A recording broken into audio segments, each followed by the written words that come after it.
Here we are in Amsterdam. You can see some of the old buildings. We're in front of a canal.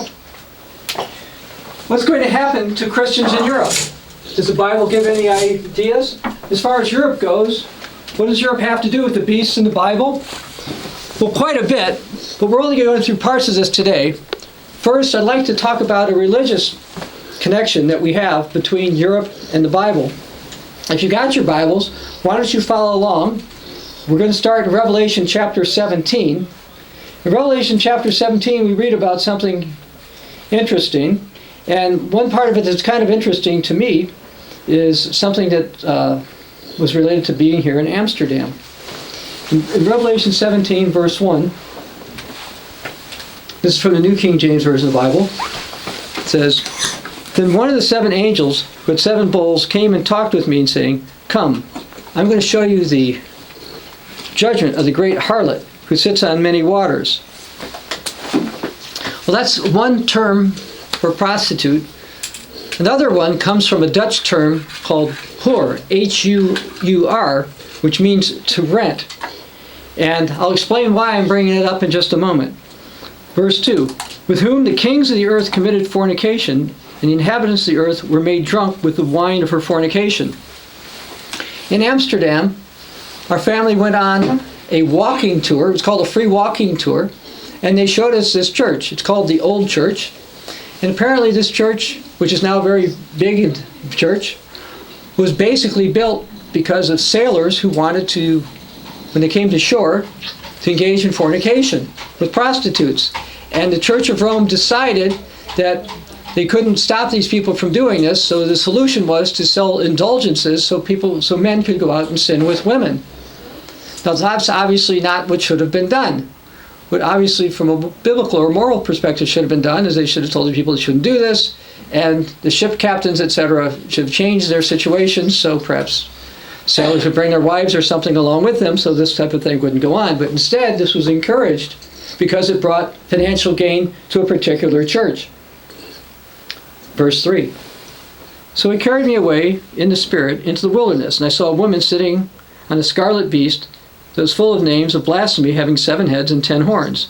The woman was arrayed in purple and scarlet, and adorned with gold and precious stones and pearls, having in her hand a golden cup of abominations and filthiness of her fornication," and encouraging fornication for money through indulgences to get people to somewhat pray you to forgive you the sins you're going to commit or just committed so you can go out and do wrong is wrong.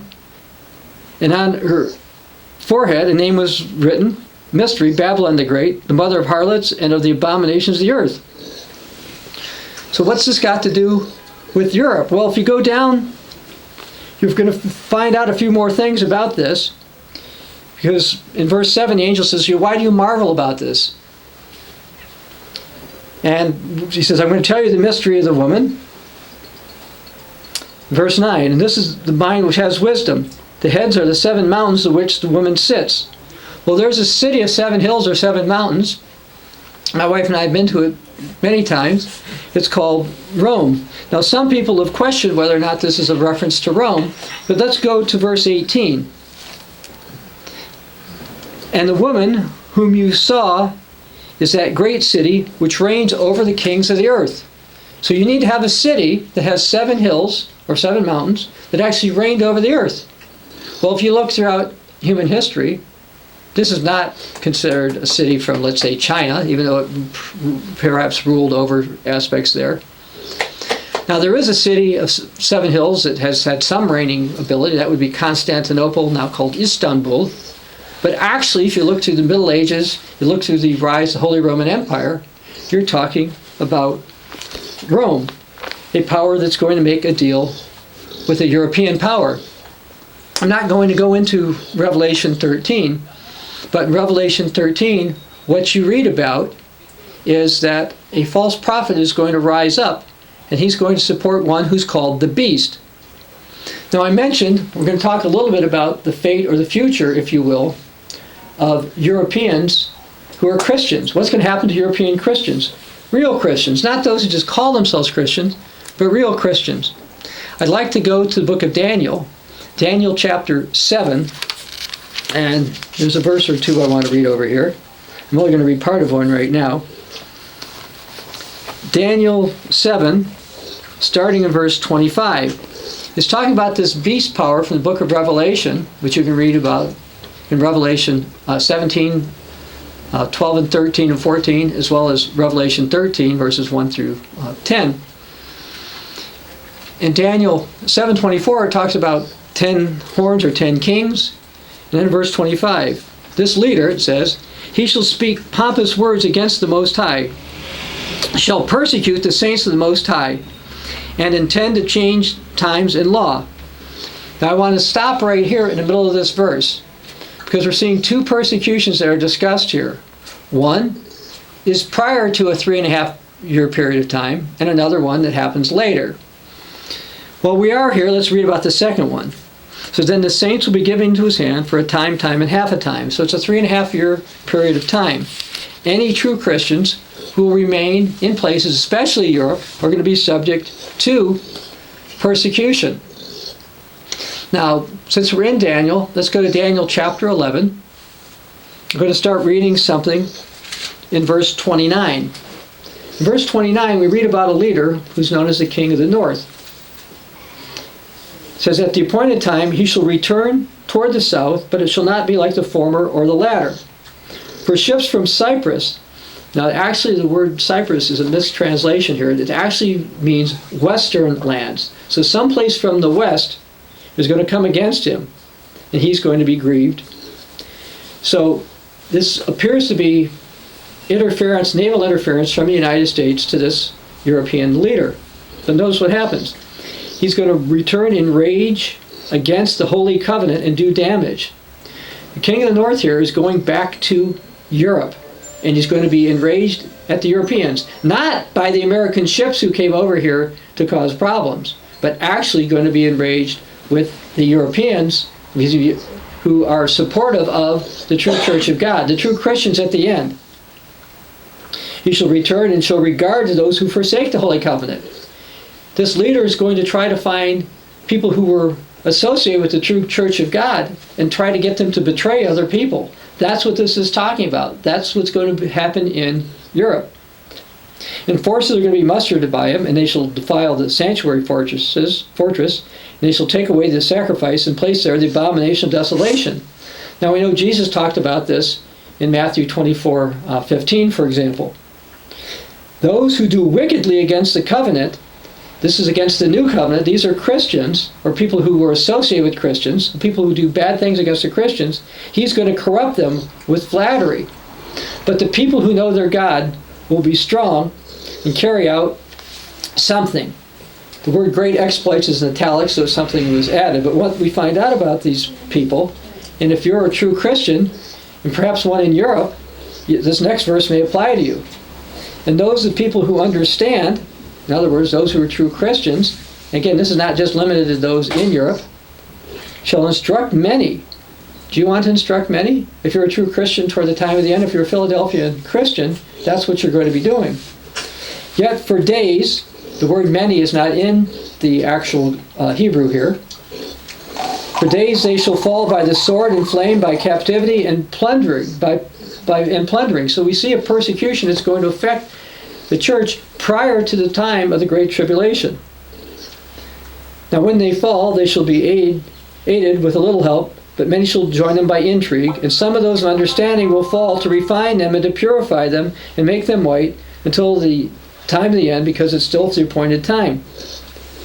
So we see the Bible talks about a persecution that's going to happen in Europe, as well as other places. And in Daniel 7:25, we see two parts of persecution. The persecution happens before the start of the Great Tribulation, and then the persecution is going to start after the time of the Great Tribulation. Now let's also go to the book of Revelation. Revelation chapter 14. Whether people or whether Christians are in Europe or not, persecution is going to happen during the time of the Great Tribulation. So let's read something about this. It's alluded to without the details here in Revelation chapter 14. So Revelation chapter 14, and let's start with verse 9. Then a third angel followed them, saying with a loud voice, "If anyone worship the beast or his image, and receives the mark on his forehead or his hand, he himself shall drink of the wine of the wrath of God, which is poured out with full strength into the cup of his indignation. He shall be tormented with fire and brimstone in the presence of his holy angels, in the presence of the Lamb. And the smoke of their torment ascends forever and ever, and they shall have no rest day or night, who worships the beast or his image, or who receives the mark of his name." Now this looks like punishment finally coming to those who support the beast power and have the mark of the beast. But the next verse, verse 12, says something that seems a little unusual in this context. "Here is the patience of the saints. Here are those who keep the commandments of God and have the faith of Jesus." This is the patience of the saints, because saints are going to be killed because they were given into the hand of the beast for a time, and half a times. But I don't want to end on a negative note. We're in Revelation, so let's go to Revelation chapter 12. And we're going to read that there are two different groups of Christians talked about here. This is not Europeans versus non-Europeans. This is Philadelphia era Christians, the remnant of the Philadelphia church, the faithful church, the one that Jesus promised in Revelation 3 to protect from the hour of trial is going to come to try the whole earth. But that protection does not take place till about the start of the Great Tribulation. So if you're a Philadelphia era Christian, you are subject to having persecution prior to that time. Well, anyway, verse 14 talks about something about protection. It says, "But the woman was given 2 wings of a great eagle, that she might fly into the wilderness to a place where she's nourished for a time, and half a times from the presence of the serpent." That's the 3.5 years. That's that same period of time that whatever Christians are around, especially those in Europe, will be subject to death and persecution from the King of the North, beast power. So we'll skip verses 15 and 16, but basically says that the woman's going to be protected. Does that mean all Christians get to be protected? No. I mentioned Daniel chapter 7, verse 25, but let me read verse 17. "And the dragon was enraged at the woman, and she went to make war with the rest of her offspring, who keep the commandments of God and have the testimony of Jesus Christ." So we see that the Bible tells us that there is a church associated with Rome, associated with fornication, getting money when it shouldn't get money. And to say we've seen this in Amsterdam and the Netherlands. We see that a couple of persecutions are talked about, one prior to the time of the Great Tribulation, one during it for true Christians. But we also see that the Bible tells us in the New Testament that some Christians will be subject to being protected during that time, and others will not. So what's going to happen to the Christians in Europe? Most likely, toward the start of the Great Tribulation, I suspect that there'll be vigilantes or zealots, if you will, who will start to rise up and start to persecute true Christians. We may see some of those European Christians decide it's not safe to stay in Europe and flee prior to the time of the Great Tribulation. In the book of Matthew, chapter 24, Jesus tells people to flee from Judea. And right now, we don't have, as far as I know, there's few, if any, true Christians that are in Judea. So we might see prior to the time of the Great Tribulation, because of persecuting actions before then, we may see some Europeans actually go to Israel or perhaps to Jordan or somewhere else prior to this time so they can essentially survive it, and then eventually flee to the place in the wilderness that the Bible also talks about. And we've talked about that in other messages. This is Dr. Bob Thiel for the Continuing Church of God.